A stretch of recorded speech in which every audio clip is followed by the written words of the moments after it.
Go. Good morning. Kapag po good morning. Ang pag-uusapan natin, yan, business, negosyo. Yan. Negosyo. So, bago tayo magsimula, pray muna tayo. Father God Almighty, we praise your holy name. Thank you for this wonderful opportunity that we are able to gather before you. Thank you for giving us this chance to share our ideas, knowledge, and skills through public speaking. I decree this day, Father God, and my peace that you will send your Holy Spirit, and bless me with your wisdom that I may speak your way. Grant my audience open hearts and minds, that they may understand my topic, and they may also benefit from it and be able to apply it practically in any way they can. All this I ask in the name of your Son, Jesus Christ. Amen. Good morning. The topic that I want to share with you today is about network marketing or networking. It is the newest trend and system in marketing direct selling all over the world. The network marketing is a direct selling system where one agent sells directly to friends, family, and neighbors. What is network marketing or networking? Networking is sharing your business and income potential to others. It is duplication or multiplying yourself, thus it has salespeople. This way of selling is variously known as network marketing, multi-level marketing, direct selling, and relationship marketing. To make my topic more easy to understand, please focus on my visual aid to a PowerPoint presentation. Kaya hindi compatible yung USB ko, kaya sa Word na lang. What is network marketing? It is another form of direct selling business, where an independent salesperson, known as independent business owner, sells a product face-to-face. Sa networking, ikaw ang may-ari ng negosyo mo.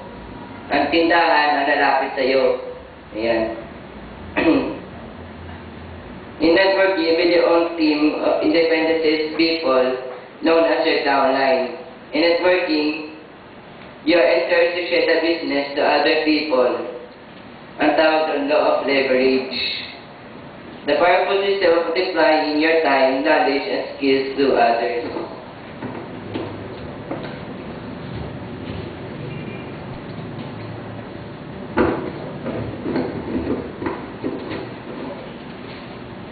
Sabi yan. Kayo to.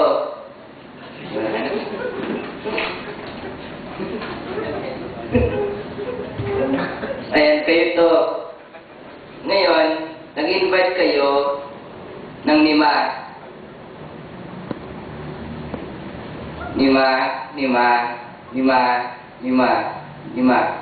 Yung lima nyo, nag-invite din ng tag di lima.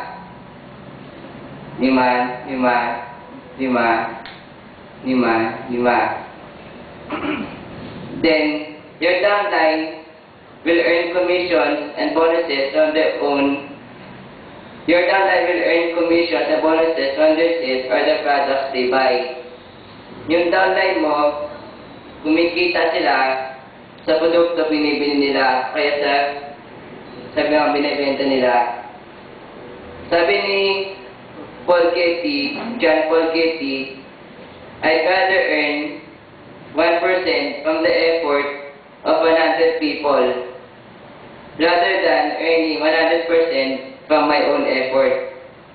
For example, you make a personal sales of 50,000 times 25%, you have to equal 12,500 pesos. Kung nag-network ka, meron ka 5,000 times 30, meron ka 750,000. Times, nag-overhead ka pa ng 5%. Tapos, you have 37,500. Additional personal sales, 12,500. Total earnings mo, 50,000. As the saying goes, it is only in working that you earn more. It is only in teaching that you learn more.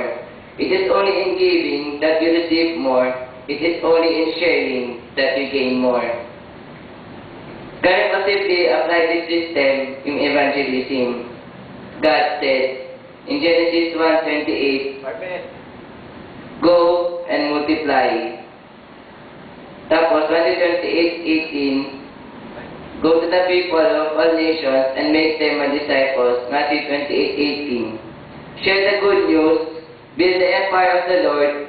You can become 3,125. Multiply yourself to the power of 5. Okay. So ikaw, nagdala ng 5, di kayo, di ba 5, 5, 5, 5, 5. Yan, magiging 25, 25, 25, 25, 25, 125, 125, 125, 625, hanggang sa maging 3,125. So, success cannot be measured in terms of financial rewards alone, but what becomes of ourselves and how we have touched the lives of others, and together achieve our dream of everlasting life. As we believe in our destiny to be in union with Jesus Christ and live in with Him in His kingdom forever in heaven. I will tell the nations about you, and I will sing praises to your name. Romans 15:9. God bless.